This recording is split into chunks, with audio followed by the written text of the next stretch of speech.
Here we are, Larry Master Perry, John Laws from Discover South Florida and the Master Perry Group. Larry, you know this has been on my mind for the last few days. I don't know if any of you have had a chance to see this.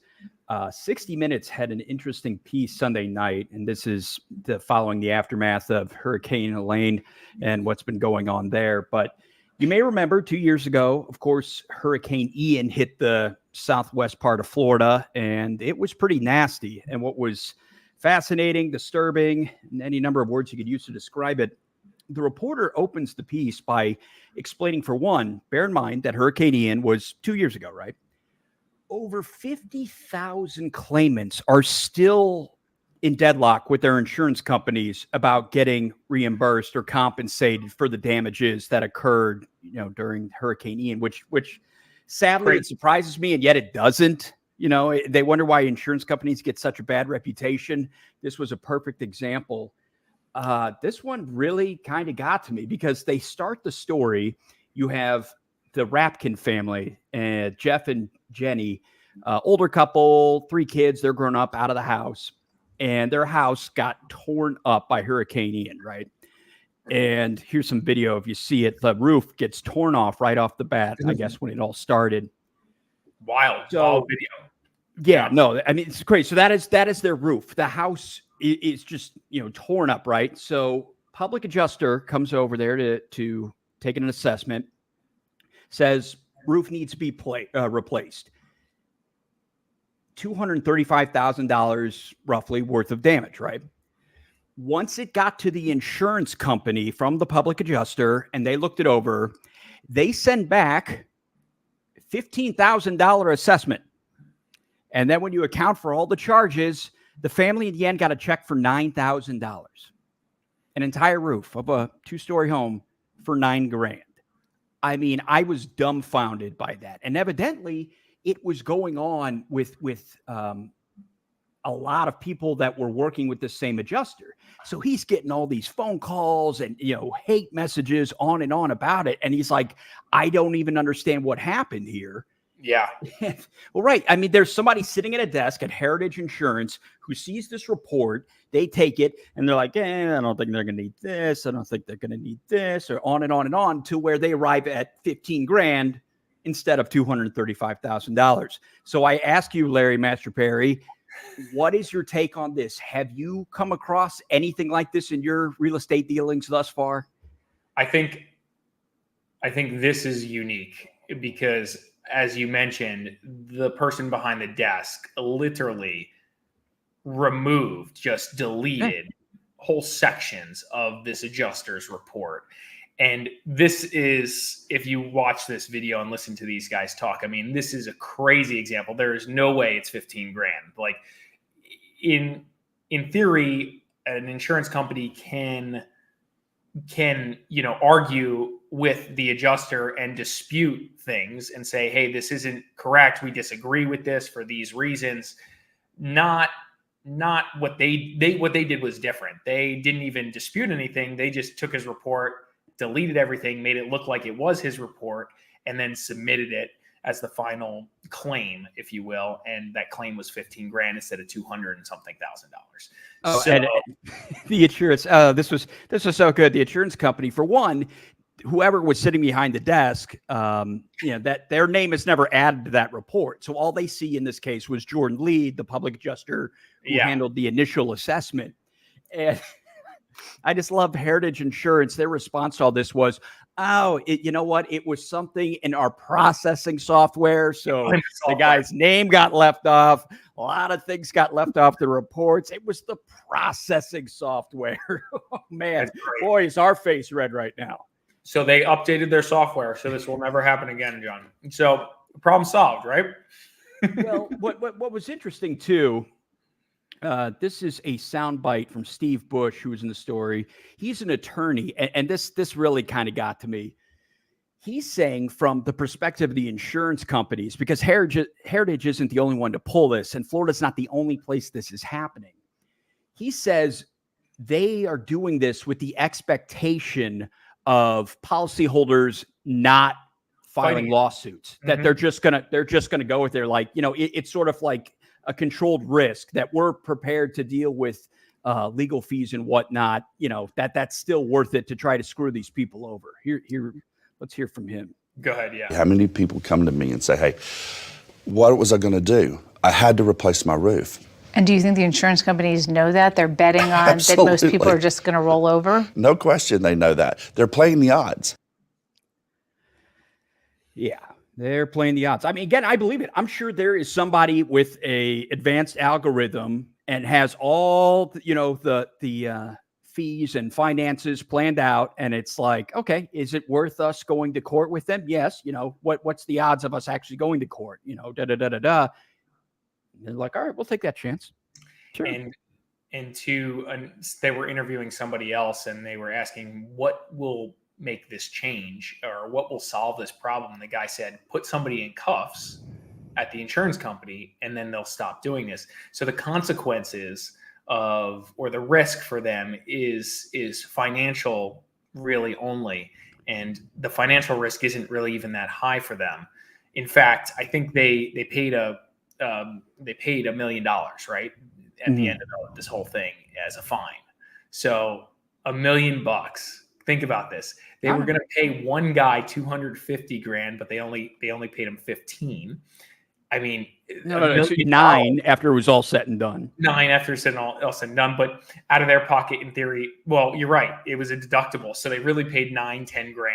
Okay, so they took it down from 250 to 10, and if they did that, I don't know, if they did that 10 times, they're already in the black on that deal right there. That was a good deal for them if you just look at it financially. So that's a little ridiculous. And so they say they paid the fine, right, John? And then they've changed their software, so this won't happen again. And what's even worse, at the end of the story, they still own the home, even though they don't live in it. They're still paying $4,000 a month on their mortgage. And you see them out front, they're mowing the lawn. I imagine maybe that's to do with their HOA, whatever the case, but they're trying to, maintain the upkeep, even though the house is unlivable on the inside. And they're still paying for Heritage Insurance. And the insurance premium went up this year. Yeah. After they have totally screwed them over, they're still making them pay. And I was just like, man. And obviously the Rapkin family aren't the only ones who have had to deal with this, but it just absolutely blows my mind that there hasn't been better legislation put in place. Evidently there was, because, Governor Ron DeSantis was questioned at a press conference about the piece, a day or two later. And here's what he had to say about that. Just disregard what the adjuster does. You actually have to have a clear, valid reason to be able to depart downward. That may not have been in place when Ian happened, but I know that particular company has faced fines in excess of 7 figures. Right. So there was a bill that did get passed and went into effect July 1st of last year. This was State Bill 7052, which is where, companies are held accountable in cases like this. However, that was 2023. Hurricane Ian was obviously 2022. So I guess this doesn't work retroactively. And it's a big part of the reason why this haggling is still going on. Yeah. And that this is a terrible example, or a worst case situation, or a terrible situation. But there's many other circumstances that are below this that are also equally aggravating when it comes to dealing with insurance companies. I mean, this is like one of the worst, but there are so many others. So you asked me earlier, what have I experienced in my dealings, and so much. There's so much. Even just the delay at which it takes to get funds in most cases is way too long. We have clients that are 2 years deep into claims, and again, similar example, have not finalized or got their payment back yet, so they could fix their homes. And that's common. That's super common. I would say this: what I've learned in helping customers work through this so they can sell their home, in most cases, is why I'm involved. Is this is a specialty. And usually, you can hire an adjuster, But there's other options too. You can hire an attorney that specializes in dealing with this stuff. And now I'm not a pro at this, but in most cases where we've selected the attorney that specializes in litigating or working directly with these insurance companies, and they know all the ins and outs, they know everything, and they're going to defend you and work with you, that is usually the best approach than just to go find some random public adjuster off the street. Now, again, I don't know that to be 100% true, but that has been a successful approach for some of my clients. Usually when they don't know what they're doing or haven't spent enough time trying to figure this out, they make mistakes in the claim process when they're doing it themselves, and that blows up the situation as well. And then they have to circle back, and they end up in this long process. So this is insurance sucks. Insurance sucks. And what's worse, put yourselves in the Rapkins situation. They know how much they're going to have to spend to fix their home. And if they don't do it, it's unlivable, which is what happened in this case. But it's like, how are you supposed to have faith in your insurance provider that if you go ahead and pay out of pocket just to make sure things don't get worse, not knowing if you're ever going to get compensated for that? That's the part that really gets me, is that not only have you've been screwing over these claimants, people that have been paying you, lawfully and by your contract and so on. And now here you are, they're afraid to pay out of pocket because they don't think you're going to be there for them after this whole claimant process goes through. It's not a great model. I don't know a better one. There's obviously tweaks, and we've reported on this in the past, right? We've done many pieces on this, so people can check out our other pieces. But it's not great. Even for the properties I own, I consider insurance kind of just wasted money every year. I just have to pay because I have loans on properties and the lender requires the insurance policies. Even in most cases, when we have damage, we don't even make the claims. We just pay it out of pocket if it's not total loss type situations, right? So, and that's usually what we consider insurance for, total loss type situations. But when you end up in a total loss situation, like this example here, look what the insurance company did to these poor people. It's crazy. So, yeah.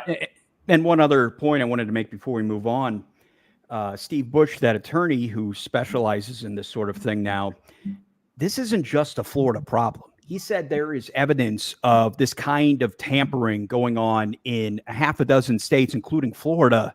So this is, I mean, obviously in terms of hurricanes, that's, a coastal problem. But at the same time, any sort of natural disaster, if you have insurance companies, seeing some of their competitors, other people going into the paperwork and making changes, it's like, oh, well, if they're not getting in trouble for it, then why don't I do it? I mean, I could see this growing into a much larger problem nationally. What do you think?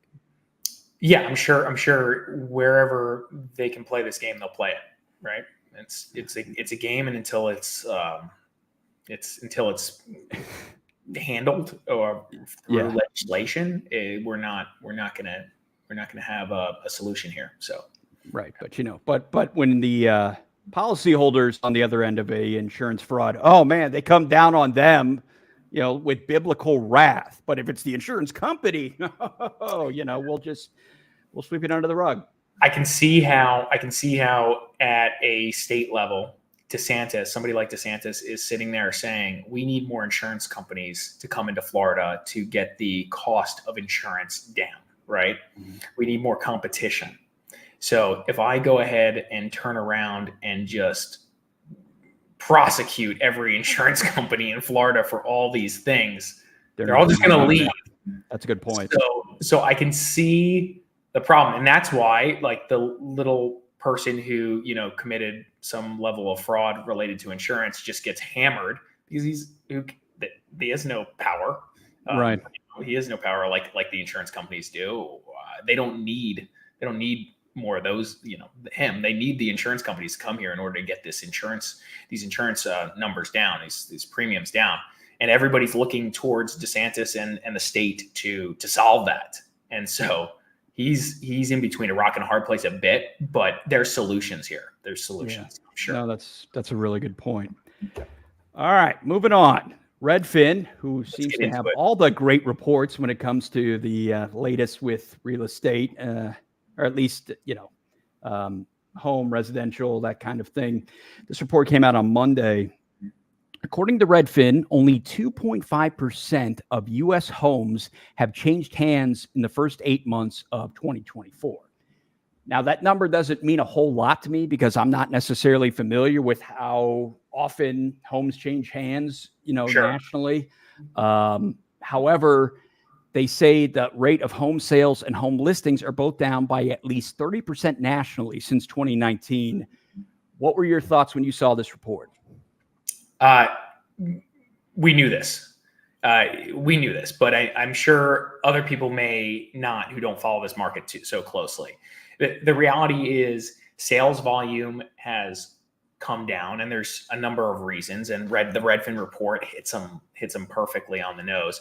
And so we've been experiencing this, especially over the past quarter, for sure, here in South Florida. So sales volume's down, and it's down, as you mentioned, substantially. And we can get into some more stats here in a little bit on that. But let's talk about why homes aren't trading or changing hands so much, right? Right. I love how they have it in bullet points. When looking at the report, they're always very organized in this stuff. They do good work. Elevated mortgage rates was one of the key components to causing this. More than 3/4 of mortgaged U.S. homeowners have secured a rate under 5%, which is obviously well below going rates right now. This has prompted many homeowners to hold off on selling and buying another home because they get locked into a higher rate. We knew this might happen. Rates fell to the low 6% in August, but the drop has not yet resulted in a significant uptick in sales. Your thoughts? Yeah, I think that's fair. I think that's fair to say. And there's other reasons why I don't think it has transitioned to a significant uptick in sales. And those are the other points that they made, right? But yeah, I mean, most people are holding a very low interest rate, and for them to move into a new home, it will be expensive. Even if they traded equilaterally, lateral trade, and they bought something same price, same size home in the same market, it's going to cost them more to live in that home because the rate they're going to get is 6% or more. And so, when you're holding a 3% rate, that's double. Like, that doesn't work. So most people are staying put if they can. The only people that are selling are people that have to, and there's plenty of people that have to. That's life, right? And that's why the residential real estate market continues to chug along here, frankly, is because people move and relocate for personal reasons, whether it's divorce, probate, death in the family, job relocation, moving to cheaper markets. That is one of the big things we are seeing here in South Florida. The migration from the expensive South Florida market to the cheaper markets elsewhere, cheaper insurance, cheaper homes, better quality homes because they're new construction in some of these other markets. So we're seeing a lot of that happen right now.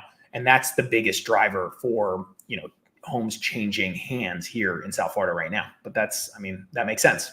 Yeah, absolutely. Of course, we've seen U.S. home prices hitting record highs this year. As we'll get to in the market update here shortly in just South Florida, this is obviously something that's been going on nationally as well. There are far fewer homes listed for sale compared to pre-pandemic levels as well. So, low supply, high prices equals people not buying new homes as much. Makes sense. Now that's like kind of self-correcting, right? More homes are on the market now than there were historically in the past, year or two or three. So that's helping, but prices are still high, as we talked about. So prices are high, and interest rates are still high relative to what somebody already has. So why move, right? Right. Of course, the last bracket point here is the economic and political uncertainty. Now, I don't know if you've heard, Larry, but this is an election year. In your experiences, because you've been doing this long enough now that you've done it through a couple election cycles. Sure. Is there a lot of volatility in an election year? What has been your experience with that? I think the biggest thing is people waiting because they're not sure what's going to happen. And so it's a mental thing, right? It's people just waiting to see if things are going to change substantially, and everyone has their own beliefs about what that is. I can't tell you how many appointments we walk into, listing appointments we walk into, and somebody thinks, something one way is going to happen and another person completely opposite direction. Everybody has their justifications on that. So in most cases, there's this paralysis where it's just like, let's just hold off for a second and see what happens. And so that's part of why I think in the past 3 to 4 months, we've seen people transact less.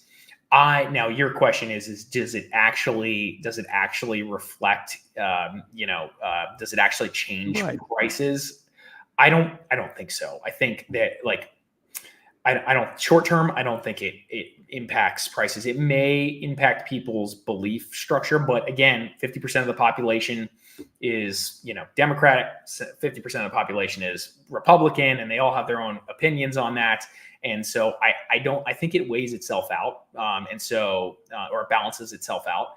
And so I don't really think it actually impacts prices so much. And I think the supply and the demand and the interest rates and certain other economic factors really account for how prices are going to change or stay the same in the future. Right. So, but it is affecting people for sure. So I'm looking at the metro areas with the highest turnover, and no surprise. Well, actually I shouldn't say no surprise, but you have a couple of Florida markets on this list of 10 most turnover, 10, areas with the most turnover. But what I find interesting about it is how, even though there has been, a decent amount of turnover, the two cities were Tampa and Jacksonville, as far as Florida is concerned. But if you look at the percentages on this, that even now, the difference between 2019 and 2024, there's staggering difference. We're talking up to 45% less turnover versus 5 years ago. Am I the only one that's taken back by this? That seems like a lot.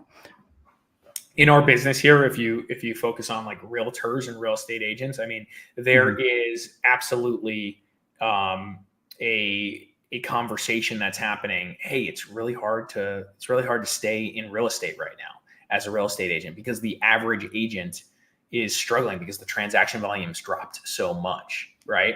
So that's a conversation. It's a real thing. Transaction volume has dropped. And really what happens in those circumstances is the good agents continue to operate and do their thing. And the ones who got in during the pandemic because it was easy tend to drop off, as an example, right? Yeah. So that's true. I mean, transaction volume is down. There's no question about it, but inventory is up a little bit, not up more than 2019 numbers, as we talked about before, or we will talk about here shortly as well. It's still up. So just less demand overall, right? So without getting too far off topic here, no, I'm curious. So was there a spike in the number of realtors post-pandemic? Is that like a known thing within the industry? Obviously, in talking to someone who's not originally from it, I had no idea about this. Yes, more realtors joined, and we've seen more realtors kind of drop off recently. It's not substantial, at least it's in the data I've seen. We could look at that again too and consider that, but last time I've looked, it wasn't a substantial drop off. But I hear people call me because we run a brokerage, right? And so we talk to many agents, and I hear them just tell me anecdotally, like, this is hard. This is harder than I thought it was going to be. That's what they're saying. Like, this isn't an easy business to be in. And it's primarily because just transaction volume is like so off compared to what it was 2 years ago. Right. Gotcha. Yeah. And of course, since we talked about some of the areas with the most turnover, for anyone who was wondering, you had Phoenix actually at the top, followed by Newark, New Jersey, and Nashville, Tennessee. Won't go too far into it, but anyway, they're kind of all over the place. What was consistent though were the areas with the least amount of turnover. Like seemingly almost all of the top 10 were California cities. Yeah. Well, they commented on why. I guess the tax laws there, and I don't know anything about California, but the tax laws there supposedly make it not super ideal to sell homes, and it's always been low, relatively speaking, right? Right. Incentivizes homeowners to stay put by limiting property tax increases. So Yep. Yeah. That's interesting. I did not know that. All right. Since the real estate market is doing so incredibly well, why don't we move on and talk about another statistic that's been coming up a bit lately is foreclosures. States that had the greatest number of foreclosures starting in July 2024 were California, Florida, and Texas, the big three. Which is And- interesting. Yeah, it kind of surprised me because it seemed like all the positive things that I've read over the past couple of years, it seems like everybody's moving to Texas, everybody's moving to Florida, everybody's leaving California in droves. But yet, when it comes to foreclosures here, they're thick as thieves. What did you think? I believe it. Anecdotally, we are experiencing it, or physically, we're experiencing it in the field. We're talking more about short sale strategies, and I'm hearing more about foreclosure type deals that are popping up here as an investor and as a broker. So it's happening. Is it substantial? No, it's not substantial. I don't think it's going to sway the market. So if you're like, oh my gosh, foreclosures are up in Florida, we're going to have a flood of foreclosures. I don't think that's true whatsoever. I think, and also, even if there was a lot more foreclosures to hit the market, the banking system, the lenders are way more set up, way more organized and prepared for an event like that. Since they went through the Great Recession, they know how to get these properties on the market, sold very quickly. We've represented a number of foreclosure properties over the years for different lenders and asset managers. So, they're organized. The expectation is they're sold at top dollar. Their expectation is that they're cleaned up and properly marketed. So it's not like it was, 15 years ago where it was just like throw these things on, get rid of them, and sell them for dirt cheap. That's not happening anymore. So. And there's nowhere near that kind of volume. Even if there is a spike, it's just not even a thing. So overall, I'd say not concerned about this, but people did buy, homes at peak prices in 22 and 23. And we are starting to work with clients who are selling now a year later, and they're stuck. Like that, in some cases, specifically condo market, we have clients that are selling for substantially less than what they paid for their properties in 2022, 2023. So it's a thing. So people are doing things. They're making bad decisions, unfortunately, and they're getting jammed. It's just not an epidemic, if you will. So, yeah, I see. So you're saying we're not going to do a doom and gloom video later on Florida foreclosures, which maybe just for clickbait. Some people try to make that a trend. I don't know. I guess we're not in the market for doom and gloom. Just for clickbait. That's all. There's always people out there that make uneducated or poor decisions, and that's where you're seeing these foreclosures hit, or they have life events that they couldn't foresee, right? I'm not judging people, but we've worked with clients that put 9%, 10% debt on property and paid literally the most money ever for certain things, a year and a half ago, and they got stuck. They have to sell this thing. They can't afford to carry 10%, 10% interest rates on this deal, and they want to get out of it, and they can't sell the darn thing. This is a crazy example. I have a client that I'm working with. We help him flip properties. We sell his flips and we help him procure the deals. And he normally does pretty well. He has a deal, which he'll do fine on. It'll be okay. But he got a refinance appraisal for $3 million. Okay. It appraised at $3 million. They took a loan for like $1.5 million on this thing. Okay. Mm-hmm. They bought it for like $800. Okay. And this is a year and a half ago, 2 years ago tops. And now they have it on the market at $1.5 million. So they have it basically on the market for what they owe on the debt right now, and they can't sell it. But they got an appraisal like 8 months ago, a year ago, for double that. You tell me how that works. I haven't dug into this, but this guy, he's in a bit of a pickle. He wants to sell this thing. He's got some spicy debt on it, and he's gotta get out of it.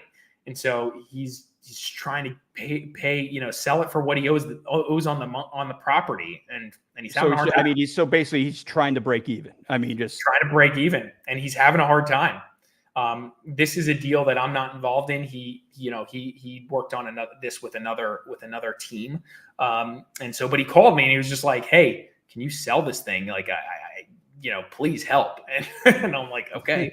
So we're looking into it now, but I mean, not all deals go perfect. I know the past 15 years made everything look like you buy real estate, it all works out. Yeah. But you can make mistakes. But they make it look so easy on HGN or wherever. Yeah. I mean, I guess my question is, has this deterred him from doing other flips, or is it just business as usual and this is just kind of a bump in the road? So the psychology of a home flipper is different, in my opinion. It's kind of risky to be a home flipper or even a home builder. You're making a bet on the future. A home flipper might be able to get out of something in 3 to 6 months. That's less risky, right? But a house builder, I mean, he might be a year or 2 years out.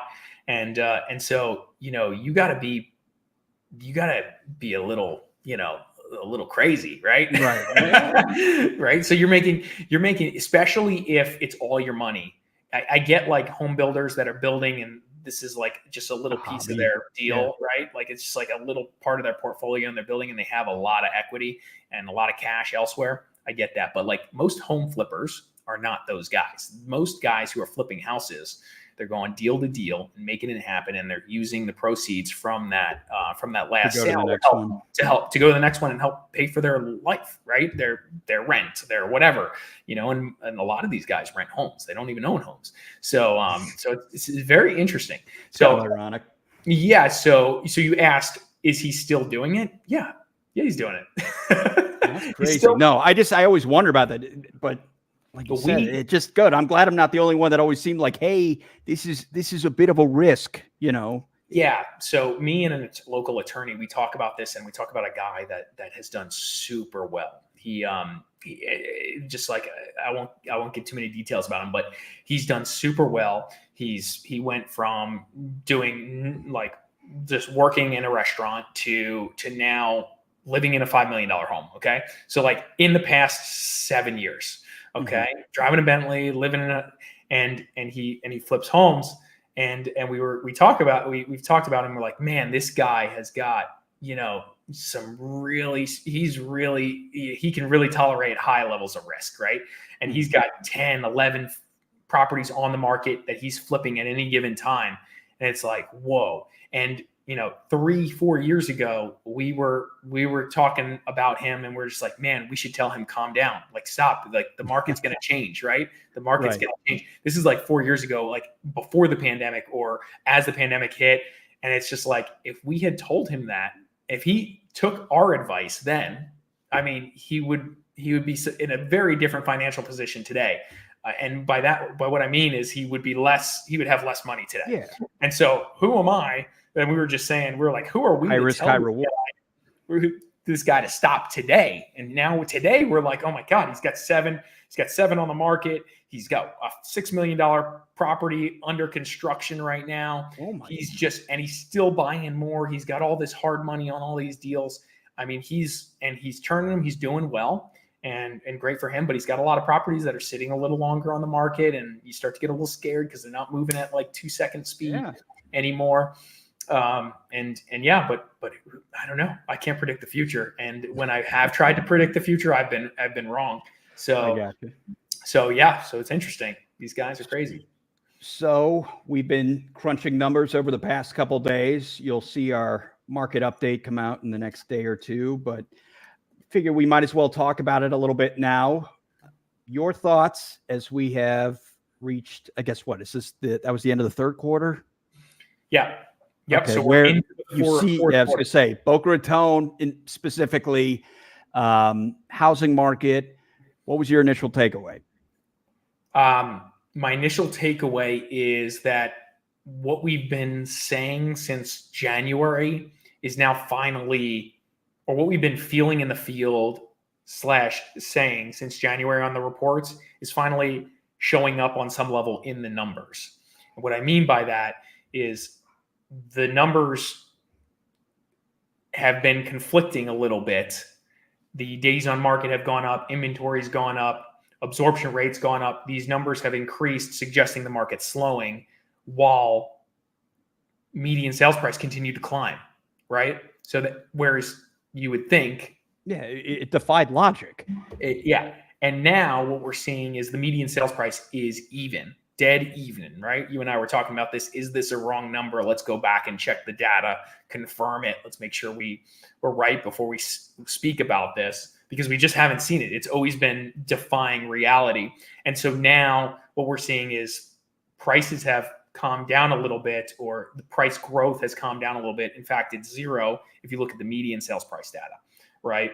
While transaction volume has come down, right? We've talked about that. Inventory has climbed over the past year, but now it's a leveling off a bit. It feels overall like we are in a neutral, healthy market. I mean, to me, this is good. It's fine.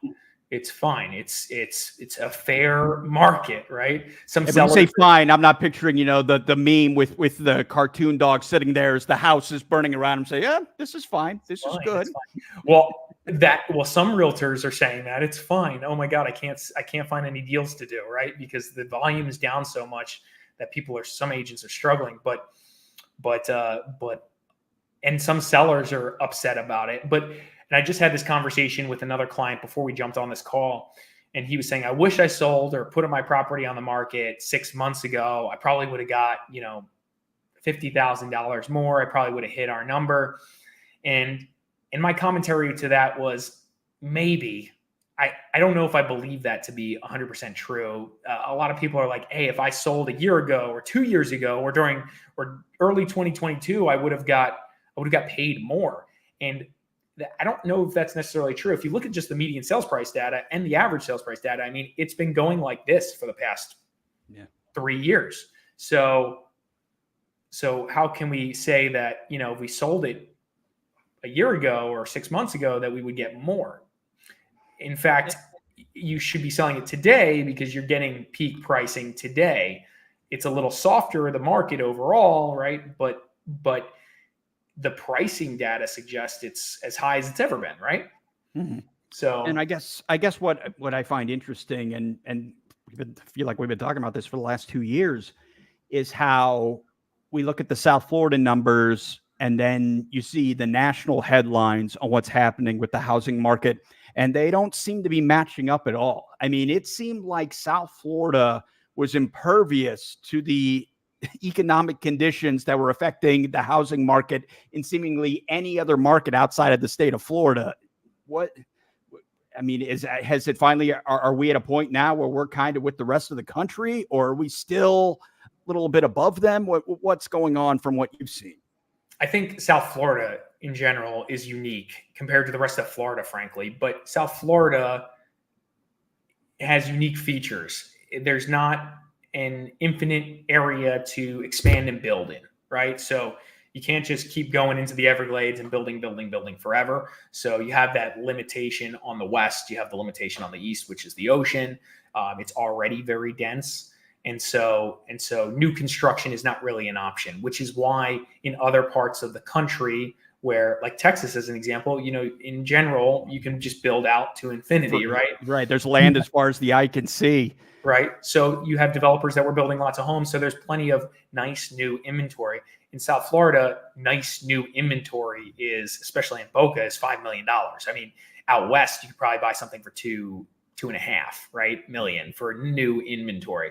In Texas, you're paying $400,000 a fraction of that, for something way more glamorous than even what you could buy here for $2 million. So that's a unique feature overall. Also, we have a very international dynamic in South Florida, which creates a different people doing different things and having different needs from an investment perspective and from a personal, like just relocation perspective. Investors are moving money to South Florida from outside the United States to protect their money. They feel comfortable in South Florida because it's a very international market. You have people relocating from other states to South Florida, and they're 1031 exchanging or moving money down here as well. And again, you have the dynamic that Florida is very business friendly and low taxes and all these other things. So again, South Florida has that advantage with it. So that's why I think South Florida has defied the rest of the country's trend or real estate trend. And now it eventually catches up. So, and everything plays into that. I was talking with a Turkish investor who has like 1,000 units here in South Florida. And he was explaining how the Turkish money has dried up. So the money from Turkey has dried up for a number of reasons, that they can earn more money, maybe riskier, but earn more money in their own country now. So the demand from, and the Turkish groups that I've worked with, they like to buy condos at scale. And so they no longer are buying condos. They're managing the condos they have. And most of the Turkish investors are keeping their money in Turkey. When that changes, that political atmosphere changes, the economic situation changes over there, more money might come in, right? So you have like all these things that need to be accounted for when you're talking about South Florida, and it's just way different. So, you bring up an interesting point with more businesses moving to Florida. I can't help but wonder, I guess now with traditionally Delaware being, the ideal place to have a corporate headquarters, at least on paper, and their lax laws, that I guess some of that is changing and now people are looking elsewhere. It makes you wonder, like, how many more people are going to move their businesses to Florida, because you've seen a lot of them coming out of Illinois and other places as well. And if that would have an impact, I would think, on the real estate market as well. So you have to remember, a lot of real estate investors like their in real estate investments close by. So when they move their business here, they move the 10 multifamily properties that they bought, or the money that in the 10 multifamily properties, they sell them and they relocate them. So they do what they call 1031 exchanges in most cases to dodge the taxes and just trade out assets from where they were to here, which again has driven prices up in that space.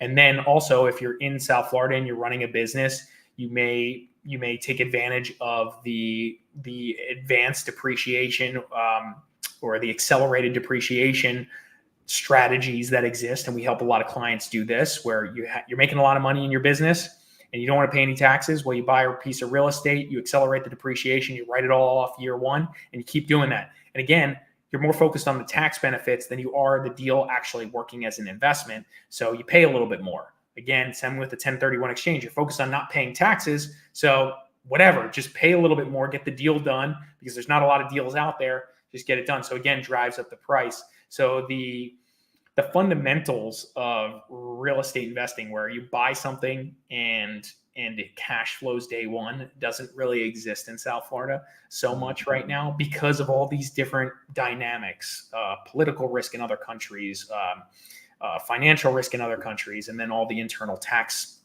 changes or tax advantages you can get from relocating your businesses here. So that's interesting about Turkey. I did not know there was a market for Turkish investors who like buying real estate in South Florida. And doesn't surprise me, but all right. Yeah, that is interesting. Speaking, I guess, on that note, switching to international people who have made an impact in South Florida. Bloomberg recently had a report that showed the economic impact of one Leo Messi, which, if you're not familiar with soccer, he's really good. In fact, he would be kind of the Pele of the 21st century, depending on who you ask him, or, I know everybody also likes Cristiano Ronaldo from Portugal and so on. But anyway, you got this Argentinian superstar in the twilight of his career. It's a very popular thing for international soccer stars. Once they're kind of, past their prime, it's like a farewell tour. They come play in the U.S., in the major soccer league, or the MLS, excuse me. And Major League Soccer says they have added $3.2 billion in value since Messi started playing for Inter Miami. That's crazy. It's exciting, man. It's exciting. I wish they had their stadium done already, right? Yeah, which is supposed to be completed next year. I believe Freedom Park. Yeah, because the stadium they're playing out of right now, which is wild. So they've Have you been there? Yeah, right. And so like they've added so much. They've added so much value. But if you go look where they actually play, you'd be like, this is not what you'd expect Leo Messi to go play in after he's played in these massive stadiums with hundreds of thousands of crazy fans, right? It's crazy. According to co-owner Jorge Mas, he claims that revenue has surged almost fourfold, upwards of $200 million since Messi joined. And this was like 18 months ago. And that's the kind of impact this guy has. He doesn't even, and from my understanding, he doesn't even play for, a lot of the time because, suddenly in your late 30s, you're not going to be running up and down the field, constantly like you used to. And it's like, it's still just knowing he's there is enough to draw this kind of crowd and this kind of economic impact for the team. And I would imagine, Miami, Broward County, and, it would be nice to see that impact also affecting, Palm Beach County in a positive way as well. I think it makes sense to have a epic soccer stadium in South Florida. It's such an international culture, right? Mm-hmm. So I mean, this makes complete sense in my opinion. And I didn't think about it too much here, but until I was reading this article the other day. But, I guess they're paying him what, $60 million a year or something like that, which is still, a lot of money.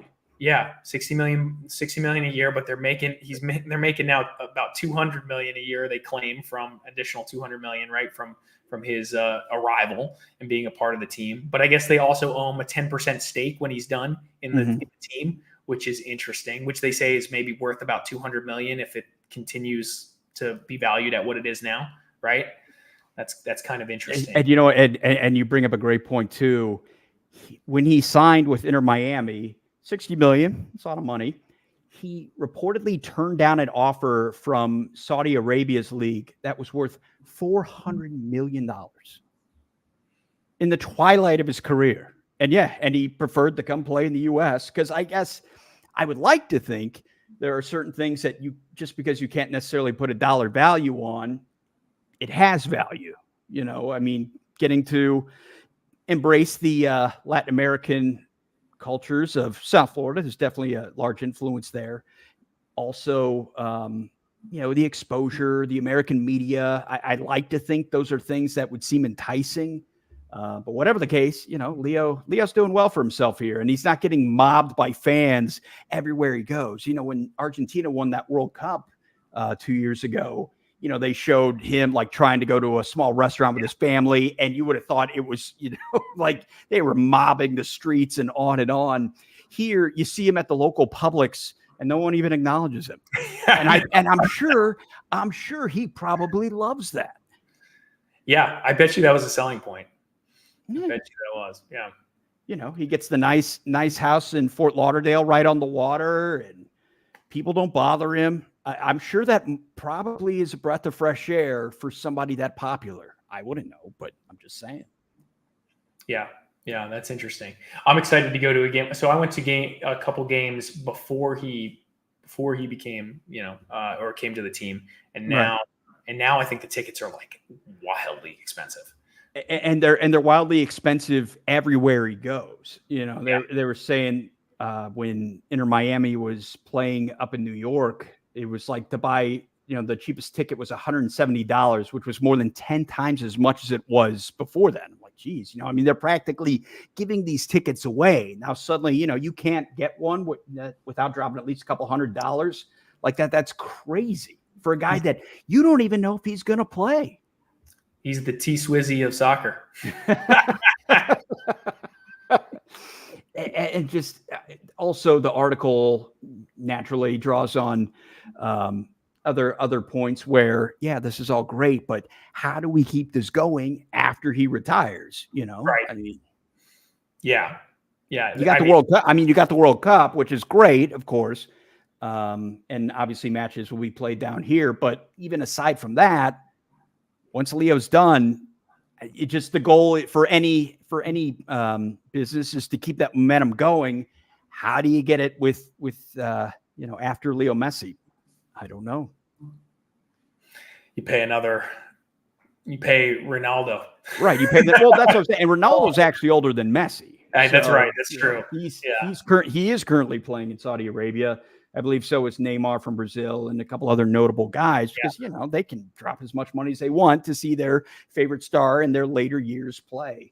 But yeah, that's just amazing. They say Messi is on track to be a billionaire by the time he retires, if he isn't already. Estimated worth of $1.6 billion over the course of his playing career by the end of 2025. Well, they were saying something about him making like 70 million a year just in endorsements and publicity stuff, right? So on top of his 60 million, so he's taking home which is funny because it just goes to show how the U.S. is not concerned with that at all. Because I don't think I've ever seen a Messi commercial here. Maybe one, maybe, and if I have, I don't remember it. But U.S. we just soccer is proof that we as a country just don't care what the rest of the world is doing. That's great. It's true. It's true. I mean, I'm looking forward to the World Cup. I know I'm definitely going to go see a match because that's one of those things that's like, hey, it would be like having the Olympics here or something. If you have an opportunity to go, it's like, yeah, I would love to see it. So that's certainly something to look forward to. All right, Larry, do you have any other thoughts on Florida, on soccer, on anything? No, I think stay tuned for our full market update, which is coming out this week / next week. And yeah, thank you guys for tuning in. Yeah. All right, Larry. Always enjoyed talking with you, and I will see you tomorrow. I mean, not the video. You get the idea. Have a good All night. right. See you guys.